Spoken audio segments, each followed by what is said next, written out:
warahmatullahi wabarakatuh. Ketemu lagi saudaraku di channel Agus Kebun. Tapi saya sekarang belum bisa mancing lagi, betul, karena saya masih menggeluti pertanian, yaitu nanam tomat dan membersihkan pohon sawit.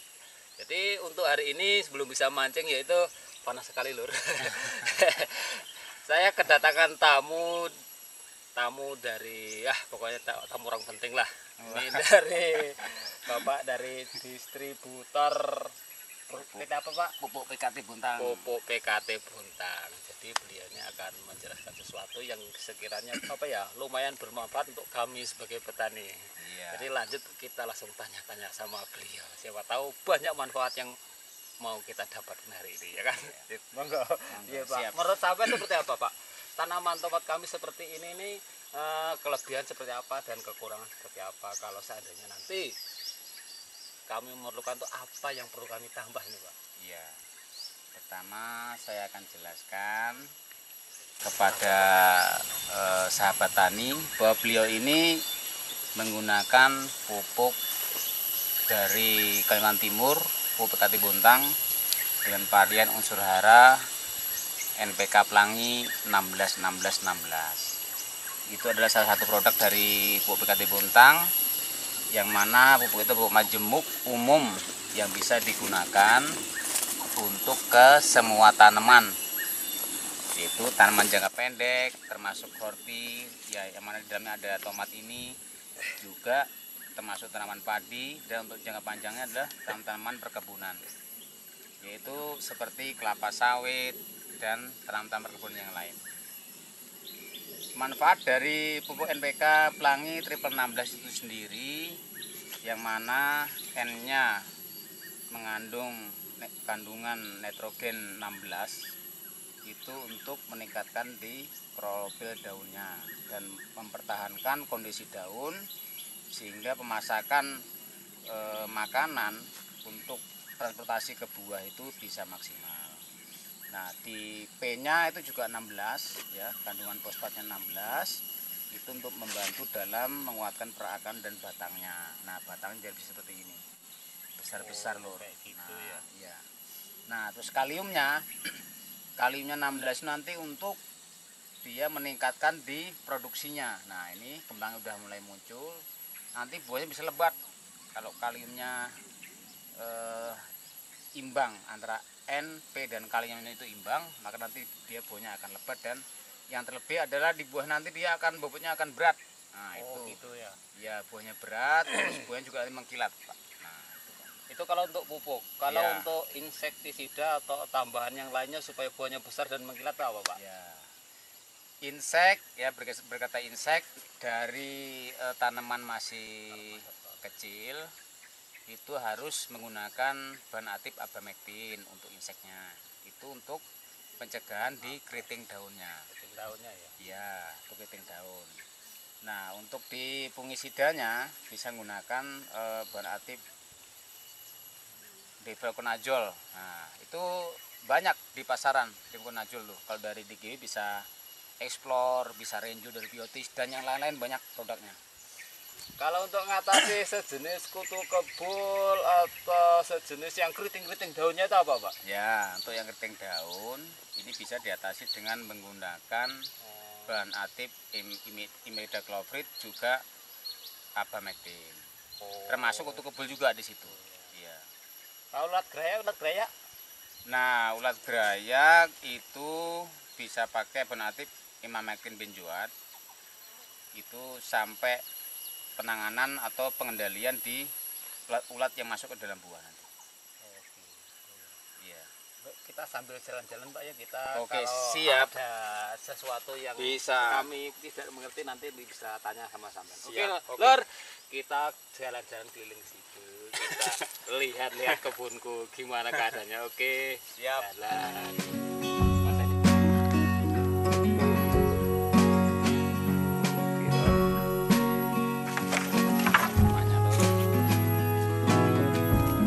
Besar batangnya lur. Mantap ini pupuknya. NPK Pelangi 16-16-16. Batangnya gede-gede lur. Ini pupuk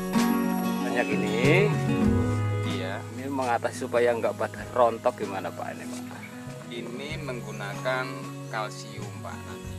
Ya, nah, kalsium supaya mempertahankan rontokan. Kalium boron Pak, kalsium boron. Boron ya? Ya. Boron tuh yang cair apa yang tepung Pak? Yang tepung bisa, yang cair bisa. Jadi boron itu nanti tuh meningkatkan di kembangnya supaya tambah banyak. Nah nanti di kalsiumnya itu mempertahankan bunga tadi supaya menjadi buah. Nah ini Pak, ini mau tanya Pak, Ya. kalau yang sudah umur 1 bulan lebih 5 hari kayak gini kan sudah mulai kembang-kembang kayak gini nih. Iya. Yang kembang kayak gini kan mulai lebat nih. Iya. Supaya kembangnya nggak rontok dan hasilnya bagus, jadi semua pokoknya mantap lah, jos gandos top markotop tuh seperti apa Pak? Cara-caranya Pak? Iya. Yang pertama kita di pupuknya dulu, jangan lupa supaya nutrisi yang dia perlukan ya, nutrisi yang dia perlukan itu kebutuhan tanaman itu tersedia di daerah perakaran. Jadi pupuk yang digunakan pakailah pupuk NPK Pelangi 1616 seperti ini, ya kan? Nah, jadi NPK Pelangi 1616 ini manfaatnya nanti dia bisa membantu dalam produksinya itu bisa lebih tinggi, buahnya besar, berat dan mengkilat. Nah, untuk supaya nanti bunga tidak rontok Pak, bisa ditambah dengan menggunakan kalsium. Banyak merek di pasaran kalsium itu, baik cair maupun yang serbuk. Nah, seperti itu Pak. Ya, kan gini kan lebih plong, lebih lega Pak. Mantap Pak, mantap Pak. Ayo kita sambil jalan lagi Pak. Oke, siap. Pak tahu ada yang tidak kami mengerti, nanti kami mau tanya gimana solusinya supaya panennya lebih mantap.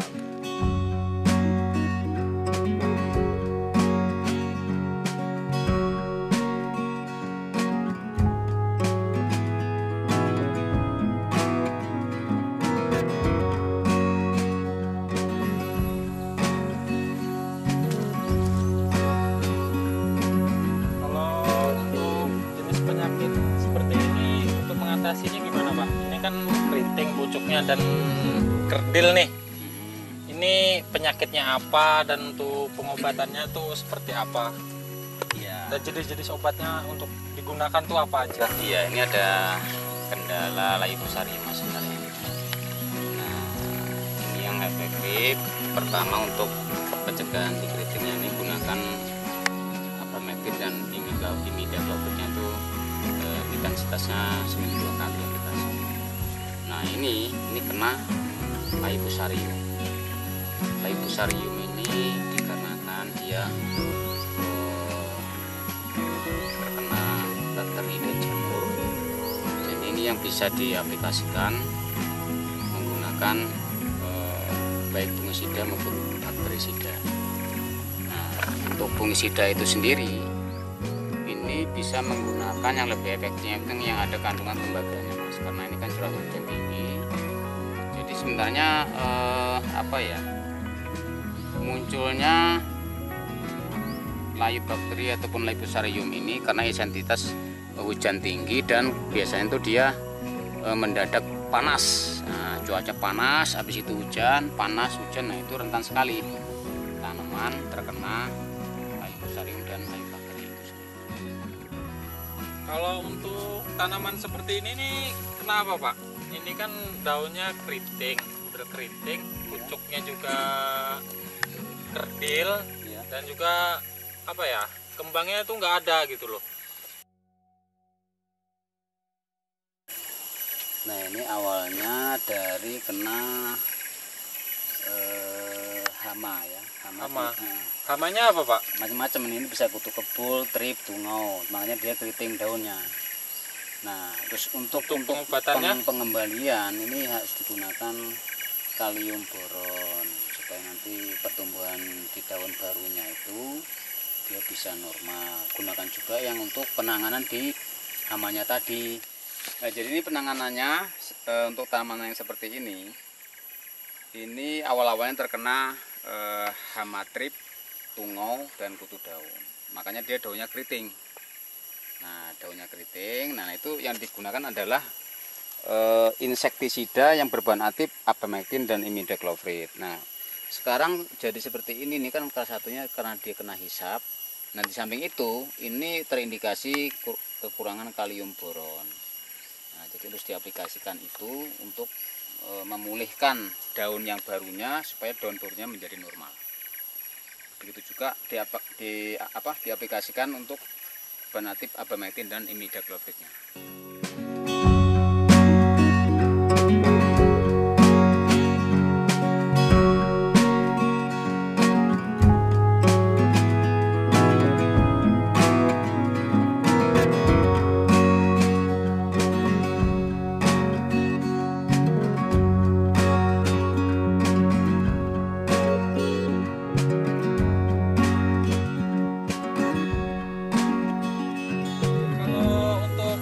Penyakit seperti ini Pak, ini kan batangnya layu, ini juga kayak busuk. Entah ini penyebabnya kenapa Pak? Kalau ini kena busuk batang namanya. Oke. Kena kerja. Mungkin juga di satunya karena intensitas hujan tinggi sama panas tadi berkejut-kejut itu jadi serangan-serangan seperti ini sangat rentan sekali terhadap tanaman. Nah, satu lagi untuk yang hamanya itu kan sebenarnya ada tanaman padi. Oke.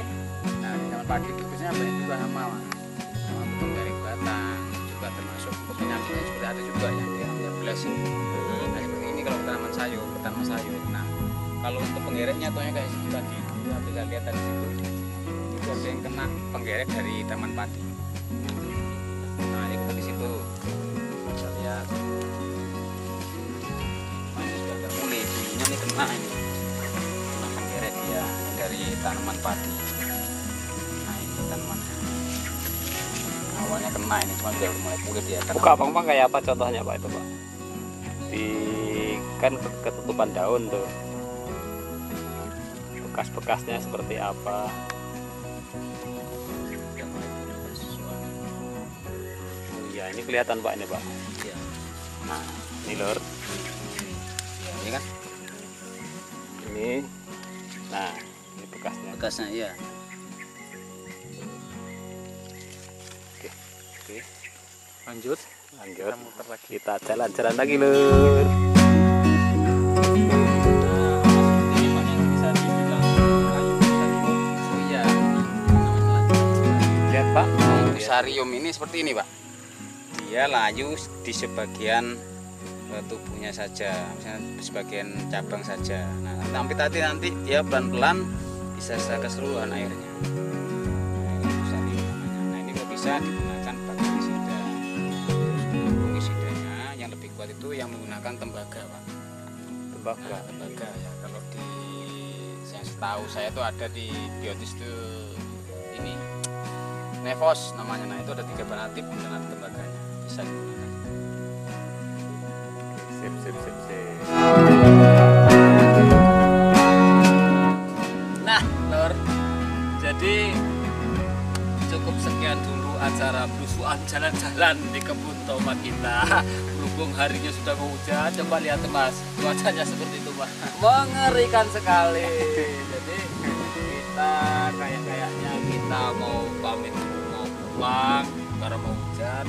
Sekitar tomat sudah lumayan bisa dipahami, bisa dimengerti berkat bantuan Pak Imam ini. Jadi Pak Imam, mohon maaf ganggu waktu sampean dan terima kasih alias matur nuwun.